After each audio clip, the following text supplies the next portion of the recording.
తెలివి కల ఇల్లాలు. శేషగిరి, శ్యామల కొత్తగా పెళ్ళైన భార్యాభర్తలు. వారు శేషగిరి పనిచేసే ఊళ్ళోనే కొత్తగా అద్దెంట్లో దిగారు.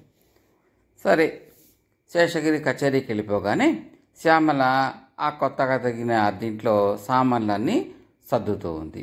ఆ సమయంలో తలుపు కిర్రని తోసుకుంటూ ఒక స్థూలకాయరాలు లోపలికి వచ్చి వస్తూనే, "ఏం కోడలి పిల్ల, కొత్త ఇల్లు నచ్చినట్టేనా? అలా ఆశ్చర్యపోకు, నన్ను దుర్గమ్మ అంటారు. 10 ఏళ్లుగా పక్కవాటాలో ఉంటున్నాం" అంటూ తనని తాను పరిచయం చేసుకున్నది. కాసేపు పిచ్చాపాటిగా ఆ మాట ఏం మాట మాట్లాడుకున్నారు. శ్యామల తన కుటుంబం గురించి దుర్గమ్మకి చెప్పింది. "ఓహో, కొత్తగా పెళ్ళయిందన్నమాట, ఇంకా పిల్లా జిల్లా కలగలేదు. సరే, వంట ఎప్పుడు చేస్తావు? నువ్వు సామాను సర్దుకుంటూ ఉండు, వంట పని నేను చూస్తాను" అన్నది ఆదరంగా దుర్గమ్మ. ఆ మాటలకు శ్యామలకు ప్రాణం లేచి వచ్చినట్టయింది. ఆమె దుర్గమ్మకు వంటగది చూపించింది. దుర్గమ్మ వంటగదిలోకి పోతూ, "2 వంటలు చేయడం ఎందుకు? ఈ పూటకు మీ మామగారికి కూడా ఇక్కడే వండేస్తాను" అన్నది. "అలాగే చేయండి" అన్నది శ్యామల.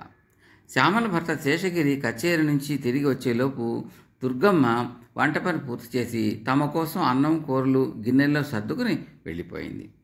కొద్దిసేపు తర్వాత శేషగిరి వచ్చాడు. దుర్గమ్మ వంట ఆ భార్యాభర్తలకు ఎంతో బాగుంది. అనుకోకుండా అలాంటి పొరుగు దొరికినందుకు ఇద్దరూ పొంగిపోయారు. ఆ మర్నాడు శ్యామల పొరుగింట్లో పనిచేసే పని మనిషిని పిలిచి, "మా ఇంట్లో కూడా పని చేస్తావా?" అని అడిగింది. "చెయ్యను" అన్నది పని మనిషి పుల్లవిరుపుగా. శ్యామల ఆశ్చర్యపోతూ, "అదేం?" అన్నది. "ఈ వంటలో దిగిన వాళ్ళు ఎవ్వరూ పట్టుమని 10 రోజులు కూడా ఉండరు. పనికి కుదరడం దండగ. కాస్త ఓపిక పడితే ఆ దొంగ దుర్గమ్మ సంగతి మీకే తెలుస్తుంది" అన్నది పని మనిషి. ఆ మాటలు నమ్మడమా లేదా అనుకుంటూ శ్యామల వంటగదిలోకి వెళ్ళి అన్ని డబ్బాల మూతలు తెరిచి చూసింది. అన్ని సగానికి సగం తగ్గి ఉన్నవి. ఈ దుర్గమ్మ దేవాంతకురాలన్నమాట. ఈవిడ ఆట కట్టించడం ఎలాగో నాకు తెలుసు అనుకున్నది శ్యామల. శేషగిరి బయటికి వెళ్ళిపోగానే దుర్గమ్మ పక్కవైపు తలుపు కొట్టి లోపలికి వస్తూనే, "కొత్త ఇంట బాగా నిద్ర పట్టిందా?" అంటూ అద్దం దగ్గరకు వెళ్ళి అక్కడ ఉన్న కొబ్బరి నూనె తలకు ఇంత రాసుకుని, "మళ్ళీ పొయ్యి అంటించాలంటే బద్ధకంగా ఉందమ్మా. మీ పొయ్యి మీద కాసిన వేడి నీళ్లు పెట్టు, ఇక్కడే స్నానం చేసి వెళ్తాను" అన్నది. శ్యామల మారు మాట్లాడకుండా నీళ్లు కాచి నీళ్ల గదిలో పెట్టి అక్కడ ఉన్న సున్నిపిండిలో ఇంత ఉప్పు ఇంత కారం కలిపి బయటికి వచ్చింది. ఆ పిండి రాసుకుని స్నానం చేసిన దుర్గమ్మకు ఒళ్ళంతా భగ్గు అన్నది. ఆమె బాధతో మూలుగుతూ గది నుంచి బయటికి వచ్చింది. శ్యామల ఎంతో అమాయకంగా ముఖం పెట్టి, "కొందరి శరీరాలకు నేను ప్రత్యేకంగా తయారు చేసే సున్నిపిండి పడదు, దురదలు మంటలును" అన్నది. ఆ ఇంట స్నానం చేస్తాను అన్నందుకు దుర్గమ్మ పశ్చాత్తాపపడి, "వెళ్లే ముందు ఈ పూట కూర వండడం మరిచాను, ఒక గిన్నెలో కొంచెం కూర ఉండే సర్దివమ్మా" అన్నది. "మా వంటలు అదో రకం, మీకు బాగుంటావో లేవో" అన్నది శ్యామల. "అదేమిటి కోడలి పిల్ల, తినడానికి పనికి రాకుండా ఎవరో వండుకోరు కదా" అంటూ దుర్గమ్మ నవ్వేసింది. శ్యామల వంటగదిలోకి వెళ్ళి తాలింపు కూరలో కొద్దిగా ఆముదం వేసి కలిపి గిన్నెలో పెట్టి దుర్గమ్మకి ఇచ్చింది. మర్నాడు దుర్గమ్మ ఇంట్లోకి వస్తూనే శ్యామలతో, "నీ వంటలకు నమస్కారం. నిన్న నువ్విచ్చిన కూర ఎలా చేసావో కానీ ఆ కూర నాకు ఇప్పటికి కూడా అరగనే లేదు" అన్నది. ఆ తరువాత ఆమె తన భర్త ఆ రోజు సాయంత్రం ఎవరో స్నేహితుణ్ణి ఇంటికి తీసుకువస్తున్నాడు, కుర్చీ కావాలి అని శ్యామల వాళ్ళ నడవాలో ఉన్న మడత కుర్చీని తన వాటాలోకి తీసుకుని వెళ్ళింది.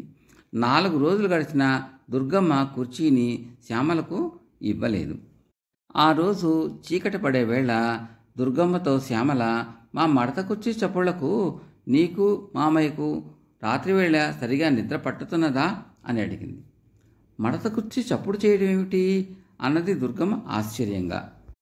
"అయితే మీరు గమనించలేదన్నమాట. బతికున్న రోజుల్లో మా మామగారు ఎప్పుడూ ఆ కుర్చీనే అంటిపెట్టు ఉండేవారు. పోయాక కూడా ఆయనకు దానిమీద ఆశ తీరలేదు. రాత్రి వేళల్లో ఈ కుర్చీ ఊగుతూ ఉండడం నేను చాలాసార్లు చూశాను కూడాను" అన్నది శ్యామల. దుర్గమ్మ చిన్నగా మూలిగి కుర్చీని అప్పటికప్పుడే తీసుకువచ్చి శ్యామల వాళ్ళ నడబాలో వేసేసింది. ఆ రాత్రి శ్యామల భర్తకు దుర్గమ్మ గొడవలు అన్నీ చెప్పింది. శేషగిరి అంతా విని, నువ్వు ఆవిడ ఎత్తుకు పై ఎత్తు వేయడం తప్ప బాగా బుద్ధి వచ్చేటట్లు గుణపాఠం నేర్పలేకపోతున్నావు అన్నాడు. సరే, రేపే ఆ పని చేస్తాను ఉండండి అన్నది శ్యామల. ఆ మర్నాడు దుర్గమ్మ రాగానే శ్యామల ఆమెతో, చూడండి అత్తయ్య, మీ అబ్బాయికి బొత్తిగా భయం లేదు. పెట్టెలో నావి బోలెడు నగలున్నాయి. వాటికి తోడు తన చెల్లెల నగలు కూడా తెచ్చి ఇక్కడ పెట్టాడు. వాటిని అన్నీ చెరిపించి ఏదో కొత్త రకంగా నగలు చేయించమన్నదట. అసలే రోజులు బాగాలేవు, ఎక్కడ చూసినా దొంగతనాలు. ఏమిటో నాకు భయమేస్తోంది అన్నది. అవును కోడలా, బాగా గుర్తు చేశావు. ఈ రాత్రికి మీ మామయ్య ఎవరో స్నేహితుడి ఇంట్లో కాలక్షేపం చేయడానికి వెళ్తున్నాడు. ఒంటరితనం అంటే నాకు చాలా భయం. మధ్యవాటా తలుపు కాస్త తెరిచి ఉంచు, రాత్రికి అక్కడే చాపపరుచుకు నిద్రపోతాను అన్నది దుర్గమ్మ. శ్యామల అందుకు సరే అన్నది. దుర్గమ్మ తన భర్త ద్వారా నగల దొంగతనానికి ప్రయత్నించగలదు అని ఆమె అనుమానించింది. ఆమె భర్త శేషగిరికి సంగతంతా చెప్పి రాత్రికి కొంచెం మెలకువగా ఉండమని చెప్పింది. ఆ రాత్రి బాగా పొద్దుపోయాక నిద్ర నటిస్తున్న శ్యామల, శేషగిరిలకి కాస్త విలువైన వస్తువులు ఉండే నడవా గదిలోకి ఒక నల్లని ఆకారం ప్రవేశించడం కంటపడింది. అది దుర్గమ్మ భర్త అని వాళ్ళు గుర్తించారు. శ్యామల పిల్లిలాగా మెల్లగా నడుస్తూ పోయి ఆ గది తలుపుకు బయట నుంచి గొళ్ళెం పెట్టేసింది. ఆ తర్వాత ఆమె దుర్గమ్మ దగ్గరకు పోయి, అత్తయ్య లే, ఎవడో దొంగపీనుగా నడవా గదిలోకి దూరాడు, బయట గొళ్ళెం పెట్టేశాను, కాస్త కేక వేసి ఇరుగు పొరుగు 10 మందిని పిలువు అన్నది. దుర్గమ్మకు పై ప్రాణాలు పైనే పోయినట్టయింది. ఆమె తనకు తన భర్తకు 10 మందిలో జరగనున్న పరాభవం ఊహించుకుని వణికిపోతూ శ్యామల, శేషగిరిల చేతులు పట్టుకుని, నన్ను క్షమించండి, ఆ గదిలో ఉన్నది నా భర్తే, నేనే ఆయన్ను దొంగతనాన్ని పురమాయించాను, నలుగురిని పిలిచి మమ్మల్ని అవమానాల పాలు చేయకండి అని ప్రాధేయపడింది. శ్యామల, ఆమె భర్త దుర్గమ్మను తల వాచేలా చివాట్లు పెట్టి గది తలుపు తెరిచి దుర్గమ్మ భర్తను విడిచిపెట్టారు.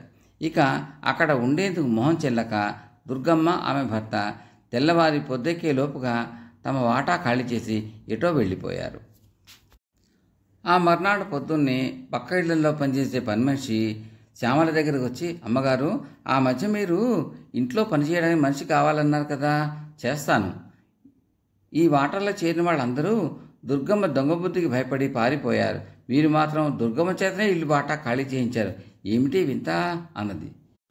ఇందులో వింత ఏమీ లేదు, మా ఆవిడ చాలా తెలివిగల ఇల్లాలు అంటూ శేషగిరి చిన్నగా ఒక నవ్వు నవ్వాడు. కథ సమాప్తం.